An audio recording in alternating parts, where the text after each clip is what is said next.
metían xente en tranvías e tal, despois andaban eles tindo todo facéndose, humillando máis a xente, non? Bueno, despois de parada, hai outro personaje en Vigo que Leopoldo Hijo Garay, que era obispo de Madrid Alcalá e patriarca de las Indias Occidentales, parlamentario, amigo de Franco. Este individuo, cando foi da...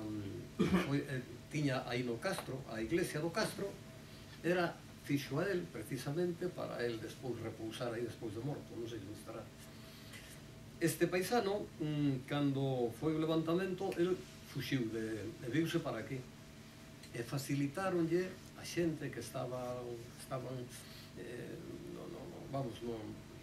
nas barricadas e tal, facilitaronlle o paso.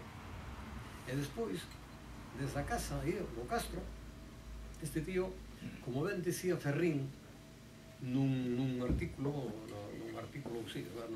era de prensa, falando disto, era, el tiña forzosamente que oír os tiros que se estaban pegando ali, porque no Castro hai documentados, que sabemos que hai máis, pero documentados 136. O sea, 136, mira que cantidad de tiros hubo ali, durante canto tempo, hasta o ano 42. Entonces, este foi outro personaje tenebroso, non? Despois, este home, bueno, hai unha fotografía dele aí, pois, paseando por Príncipe, claro, coa camarilla detrás, non? Un hombre corpulento. Este foi un protector de nazis. Este home viña, creo que, dunha muller solteira, ou non sei que, unha familia moi baixa, pero que non puxo, que lle deu un pulo, que non criou, axudou e tal, foron as familias Tapias. Os Tapias. Entonces, el despois foi protector de nazis, os Tapias, porque por aquí por Vigo fuxiron moitos despois para Sudamérica, por aí. Pero hai un libro que é moi recomendable, que Galicia en Guerra,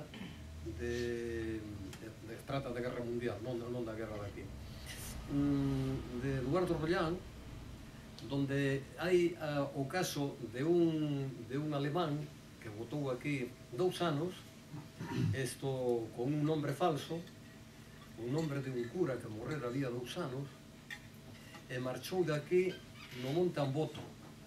Cando marchou de aquí, marchou no Monte Amboto. E resulta que despois, cando este se entera, bueno, cos anos e tal, en Argentina, petaron nunha porta, e o fulano abre e faño unha fotografía, está no libro. Entonces, queda ainda unha parte da cara sin mirar, non recordo o nombre do alemán. E despois xa, o individuo largouse dali. Bueno, pois, outros, e ese, eran protegidos por Leopoldo Hijo Garay. Entonces, foi outro... O da calle de Hijo Garay, que está dentro do campo para baixo. Está? No, aquel é Chegaray. O colexio da Rotota. O colexio anteriormente era Hijo Garay, pero cambiaron o nome. Pero era doctor, non obispo. O nome oficial era Doctor Hijo Garay. Sí, o antigo colexio, ahora é CIE.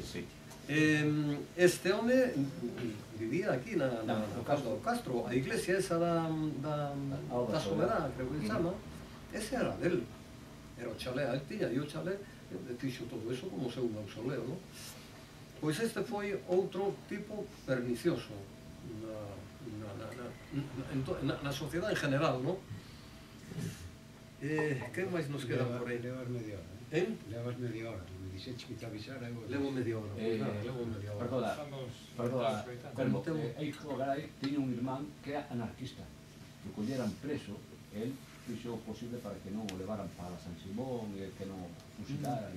Pode ser, creo que teño leído algo. Tiña un irmán que era anarquista, que era contrario ao régimen, ao sistema que quería o seu irmán.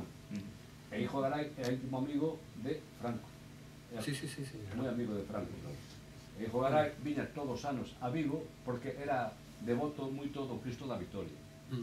Outra cosa que hai que resaltar, o Cristo da Victoria, moitos fachas destos franquistas se cree que é por a victoria de Franco. Non, o Cristo da Victoria é porque viu dun barco no ano 1700 e pico que chamaba Victoria e veu flotando polo mar, e non é por iso. Outros dicen que é por a victoria da Reconquista. Pero é para aclarar un pouco que moitos destos dereitistas e fachas creen que o Cristo de Vitoria é por o tema de Franco. E non é así, por a guerra civil. Bueno, entón, como digo, de ahora, eu o que quero deixar resaltado e afirmado é que a Iglesia estuvo no levantamento desde o mismo primeirísimo momento, activo, pero que antes, durante a República, estuvo traballando, preparando esos pasos. Hai uns motivos, non? Que se poden considerar motivos, que o dice aquí, o ler a vida bueno, parte a vida de Risillo. Perdeu todos os honores, porque claro, a República fixo un país de traballadores de todo tipo, e anulou todos os títulos nobiliarios. Entonces, o que pasou ao Estado, a un Estado laico, os curas todos esos cargos a facer puñetas. Este tío, desde ese momento, empezou a traballar, a fomentar o odio con eses chavales, e sacou un lote de pistoleros que aterraron toda a zona. O sea, este é un historiador serio, non? Mais claro, documenta yo. Por iso é unha das cousas que a mí me gusta, cando trato algo desto, mirar de onde ven a información, que na ten. Bueno, pois podemos seguir falando e ampliando os conhecimentos. Para a semana que ven, se acaso vamos a falar un pouco dos bispos, deixar xa un antecedente, porque hai moita confusión sobre todo. A sociedade non deixa de ser franquista, de filofranquista, porque como o Estado non é laico, non é aconfesional, é un conto, non? Entonces permite que todo siga igual e aquí non pasa nada e todo vai encarrilado e tal. Pero o Pío XII morreu en outubro do ano 58 e sustituiu-no o cardenal Roncalli, Juan XXIII, durou 5 anos. Juan XXIII xa lle pegou unha volta e Juan XXIII estaba completamente en contra de utilizar os símbolos religiosos en favor de unha idea política. O sea, hubo un enfrentamento na Iglesia, un enfrentamento non sería tanto, no? Pero vamos, unha recomendación, cando menos, que cousas como a Cruz do Castro e todo iso, non. Pero pasando por rabo. Porque concretamente en Vigo, cando no ano 61, que foi cando se puxo eso, pois que o obispo que había xa non era García Antonio marchara de arzobispo para Valladolid. Ainda estuvo aquí coa Plaza Libre durante uns anos e despois viu aquel carmelita López Ortiz, aquel que emulaba a Pío XII, non? Unha capa, e iba andando,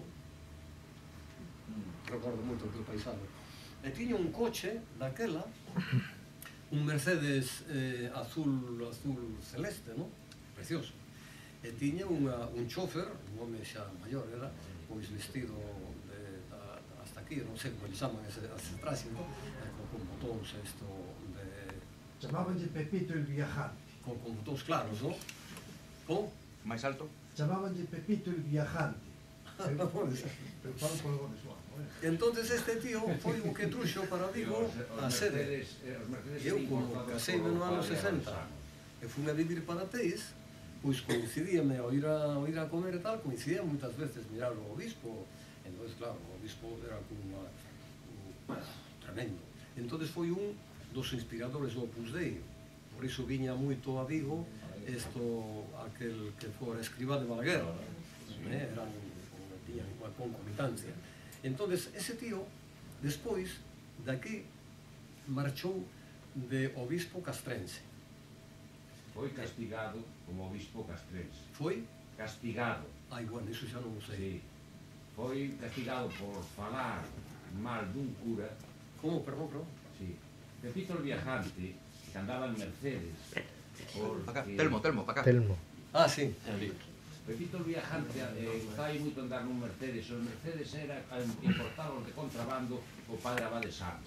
O padre Abade Samos tiña permiso de Franco porque a muller confesábase o padre Abade Samos. Tiña permiso de Franco o sistema do goberno do que fora para importar cada obispo cada 3 anos un Mercedes. El importaba os Mercedes que quería, e despois vendíaos incluso. Había Mercedes que tiñan a mesma matrícula, todos a mesma matrícula, importados de contrabando, é dicir, eran moitos negros, outros azules marino oscuro, etc. De contrabando ou coa licencia da Iglesia? Bueno, ca licencia de Iglesia. Perdón, ca A Iglesia tiña licencia, pero para importar 3, pero cada 3 eran 33. Este Pepito Viajante marchou porque a Iglesia, como ten unha estrutura moi especial, a lo mellor un simple cura é moito máis como obispo na jerarquía. Cura, por exemplo, o Dallariz, el Pesetas Dallariz, pois, en cuestión de finanzas, pois era o jefe. Este falou mal dun dos curas. Bueno, fixo, que tienen ustedes allí por Vigo un curita, que tal? E el curita se enteró de lo que decía Pepito el Viajante. Aos 3 ou 4 días apareceu xa no Faro unha nota que puña obispo castrense. Mandaron ao obispo castrense.